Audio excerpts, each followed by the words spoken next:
Another tax could push some New York City homeowners out. State lawmakers are reviving plans for an annual tax on second homes.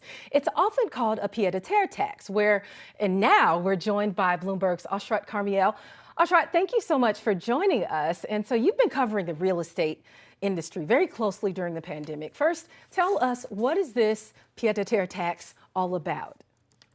Well, this is something that lawmakers in New York have been trying over and over again for at least 6 years. So some version of this has come up every year, and the idea is that New York is I guess a favored place for international home buyers to buy that second or third home where they live in very, very part time. And I think the theory behind that is that these homes should be the legislators who are trying to pass this tax say that those homes should have a pied-a-terre tax because the people who own them are not primary residents, and yet they still rely on the services that the city has to keep up. Now, given the pandemic, the tax landscape has changed a great deal since last year. Just as you talk about, they kind of change every year. And what kind of urgency is it for the city to have this sort of tax right now? Well, I think it really depends on who you ask. So I think from the legislative standpoint, I think this is a philosophical goal. This is something that's been tried, again, well before the pandemic, well before the current budget crisis that we're in. I think there's a philosophical matter that they're trying to make good on.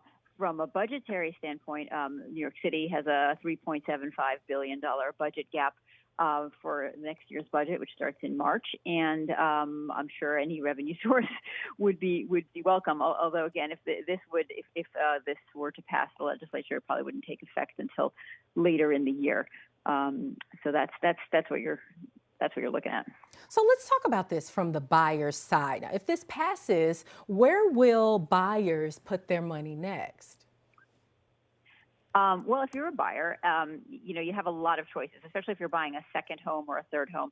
That means you have a considerable amount of wealth. You have some flexibility with your time and with what you do for work, and you're looking around the world. Right now, Florida. It's impossible to find a home in Florida. There's such demand right now.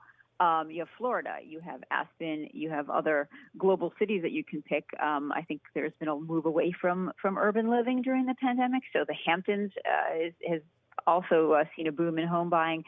There's a lot of options, and I think that's the big question: is New York so unique that despite the fact that it would be more expensive to own a second home, would people still continue to choose that? That's still an open question. That is still an open question, and more questions than answers, really, in this topic. So we really do thank you for joining us, Ashrat.